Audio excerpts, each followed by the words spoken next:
10 ଲକ୍ଷ ଟଙ୍କା ଲାଞ୍ଚ ନେବା ବେଳେ ଭିଜିଲାନ୍ସ ଜାଲରେ ପଡ଼ିଛନ୍ତି କଳାହାଣ୍ଡି ଜିଲ୍ଲା ଧର୍ମଗଡ଼ ଉପଜିଲ୍ଲାପାଳ ଧୀମାନ ଚକମା।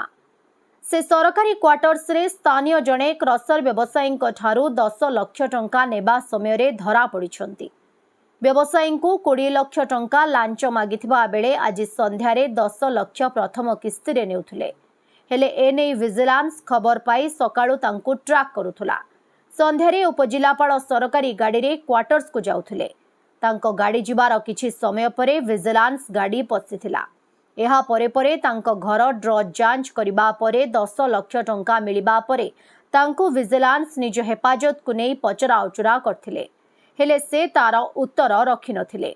ଏହାପରେ ତାଙ୍କ ଘରର ଯାଞ୍ଚ କରିବା ପରେ ସେଠାରୁ 47 ଲକ୍ଷ ଟଙ୍କା ମିଳିଥିଲା। ଏହାପରେ ଭିଜିଲାନ୍ସ ତାଙ୍କର ଅଫିସ, କ୍ୱାର୍ଟର୍ସ ଏବଂ ପୈତୃକ ବାସଭବନରେ ରାତି ତମାମ ଚଢ଼ାଉ କରାଯାଇ ଯାଞ୍ଚ କରାଯାଉଛି।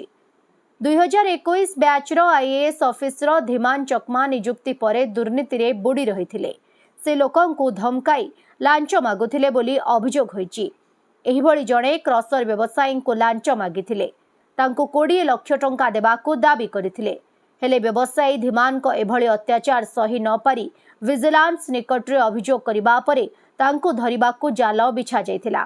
ଭିଜିଲାନ୍ସ ତାଙ୍କ ନାମରେ ଏକ ମାମଲା ରୁଜୁ କରି ତଦନ୍ତ ଚଳାଇଛି। ନୂଆପଡ଼ା ଜିଲ୍ଲାରୁ ଜଗନ୍ନାଥ ସାଗରଙ୍କ ରିପୋର୍ଟ, ଓଡ଼ିଶା ହାଇଲାଇଟ୍ ସମାଚାର।